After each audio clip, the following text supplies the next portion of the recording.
اس لیے میں کہتا ہوں اپنے بچوں کو جب ترغیب دیا کرو صدقے کی تو صرف ترغیب نہیں ہے، بچوں کے سامنے صدقہ کر کے دکھایا کرو. باپ چاہتا ہے نا میرے مرنے کے بعد میرے بیٹے میری بیٹیوں کا خیال کریں، چاہتا ہے کہ نہیں چاہتا؟ تو باپ کو چاہیے صرف ترغیبیں نہ دے، اپنی زندگی میں اپنی بہنوں پہ خرچ کرے بیٹوں کے سامنے.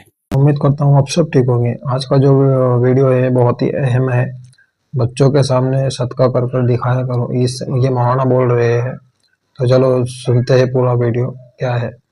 اس لیے میں کہتا ہوں اپنے بچوں کو جب ترغیب دیا کرو صدقے کی تو صرف ترغیب نہیں ہے، بچوں کے سامنے صدقہ کر کے دکھایا کرو. باپ چاہتا ہے نا میرے مرنے کے بعد میرے بیٹے میری بیٹیوں کا خیال کریں، چاہتا ہے کہ نہیں چاہتا؟ صحیح ہے. تو باپ کو چاہیے صرف ترغیبیں نہ دے، اپنی زندگی میں اپنی بہنوں پہ خرچ کرے بیٹوں کے سامنے. اپنی زندگی میں بیٹوں کے سامنے اپنی بہنوں پہ. دیکھو میرے باپ کے مرنے کے بعد میں نے تمہاری پھپھوؤں کو پالا ہے، ان پہ خرچ کیا ہے. پھپھو کا لفظ کتنا ڈینجرس ہے کہ نہیں ہے، پھر بھی میں کھلا رہا ہوں اس کو. صحیح ہے. میرے بعد تم نے بھی اپنی بہنوں کا خیال کرنا ہے. دیکھو میرا فلاں بھائی ہے، بے روزگار ہے، وہ کم کماتا ہے، میں اس کو ہدیہ دیتا ہوں، گفٹ دیتا ہوں. یہ بتاؤ بچوں کو. مولانا کا کہنے کا مطلب ہے ان کے سامنے صدقہ دیا کرو تاکہ وہ بھی سمجھے اس بارے میں، کیا اپنی بہنوں کو اکیلا نہ چھوڑے، مطلب محسوس نہ ہوں ان کو کہ وہ اکیلے ہے. بھائی اگر غریب ہے تو اس کو بھی صدقہ دے ان کے سامنے بچوں کے. ایسا نہ بتاؤ کہ اس کی انسلٹ ہونا شروع ہو جائے، بچے جا کے بولے تم تو ہمارے باپ کے ٹکڑوں پہ پلے ہو. یہ کون سا ہدیہ دے رہا ہوں، گفٹ دے رہا ہوں. دینا چاہیے تاکہ بچوں کو بھی ہو، بڑے کو ہو کہ یار اگر میرا کوئی بھائی جاب لیس ہو گیا تو ہمارے خاندان کی یہ پرمپرا ہے کہ ہم اس کو اکیلا نہیں چھوڑتے. آج پتہ ہے کیا ہو رہا ہے، 1 کروڑ روپے کما رہا ہوگا، دوسرے کے پاس گٹکے کے پیسے بھی نہیں ہوں، پوچھتا بھی نہیں ہے وہ بھائی سے آ کے. یہ بہت بری حرکت ہے. اللہ کو تنگ دل لوگ پسند نہیں ہے، اللہ کو اوپر والا ہاتھ پسند ہے. تخلقوا باخلاق اللہ، حدیث میں آتا ہے جو اللہ کی صفات ہیں وہ اپنے اندر پیدا کرو. اللہ کی صفات تو نہیں پیدا ہو سکتی نا ہمارے اندر. مراد اس سے یہ ہے کہ اللہ جواد ہے، خرچ کر کے خوش ہوتا ہے. تو انسان کو بھی کیا چاہیے، خرچ کر کے خوش ہوا کرے. اللہ رحیم ہے، رحم کر کے خوش ہوتا ہے. تو ہمیں بھی کیا چاہیے، مخلوق پہ ہم رحم کھائیں، ترس کھائیں. اللہ کو ظلم پسند نہیں ہے تو ہم بھی ظلم کو پسند نہیں کریں. تو یہ جو جعل اللہ غناہ فی قلبی ہے نا، یہ میں ٹینشن کی بات کر رہا تھا کہ نبی صلی اللہ علیہ وسلم نے فرمایا جو ساری ٹینشنیں ختم کر کے ایک ٹینشن کو اپنے اوپر رکھتا ہے تو اللہ اس کی ساری ٹینشنیں ختم. پہلا انعام کیا ملتا ہے، جعل اللہ غناہ فی قلبہ. جیب میں کچھ بھی نہیں ہوگا لیکن سینہ ایسا چوڑا ہوگا جیسے کوئی بہت بڑا سیٹ، اندر سے اس کو اپنے اندر سیٹ پناہ محسوس ہوگا. صحیح ہے نا؟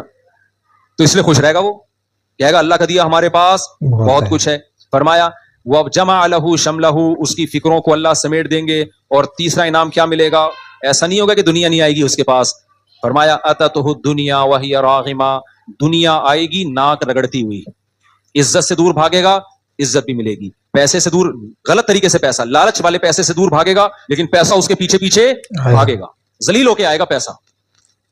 اور آپ صلی اللہ علیہ وسلم نے فرمایا وَمَنْ كَانَتِ الدُّنْيَا هَمَّهُ، لیکن جس نے دنیا کو فوکس کیا، اس مسجد پہ قبضہ کر لوں تاکہ یہاں سے چندہ آئے. آج کل یہ بھی ایک بڑا مسئلہ چل رہا ہے، مسجدیں اور مدرسے وہ سورس آف انکم بن گئی ہیں بعض لوگوں کی. اللہ معاف کرے، آج کل ویسے ہی چل رہا ہے. مطلب وہ بھی نہیں دیکھ رہے وہ کہ مسجد کا ہے، مدرسے کا پیسہ ہے. یہ نہیں ہو رہا ہے آج کل، بہت تماشے ہو رہے ہیں یار. ایسی لڑائیاں ہوتی ہیں نا، آپ کی سوچ ہوگی. ان کو پتا ہے یار یہاں سے تو سارا سیٹ اپ ہمارا کیا ہو جائے گا. ممبر کا شوق، علماء کہتے ہیں جس کو ممبر کا شوق ہو نا اس کو کبھی بھی ممبر نہ دو. جس کو یہاں بیٹھنے کا شوق ہو نا کہ میں آ جاؤں کسی طریقے سے، وہ اس لائق نہیں ہے کہ اس کو بٹھایا جائے. یہ جو مسند ہوتی ہے نا اس پہ بٹھایا جاتا ہے، بیٹھتا کوئی بھی خود نہیں ہے. تبلیغ میں کبھی ایسا نہیں ہوتا کہ جو کہہ کبھی نہیں ہوگا مشوروں میں کہ جی میرا بیان آپ بڑے اجتماع میں رکھ لیں. سیروزے میں اس دفعہ جو مین بیان ہوگا وہ میرا ہوگا. جس دن تبلیغ میں کسی نے ایسا کہہ دیا نا کہ آج اسٹیج پہ میرا بیان ہوگا، اس دن سے اس کے علاوہ سب کا بیان ہوگا. قیامت تک کے لیے اس کا بیان تبلیغ میں کبھی بھی نہیں ہوگا. بھائی تجھے کیوں شوق ہے؟ سمجھ میں آ رہی ہے بات کہ نہیں آ رہی؟ یہ آج کل بڑے مسائل چل رہے ہیں مارکیٹ میں. تو دیکھ لیا اپنے ویڈیو، کیسا لگا آپ کو کمنٹ کر کے ضرور بتانا.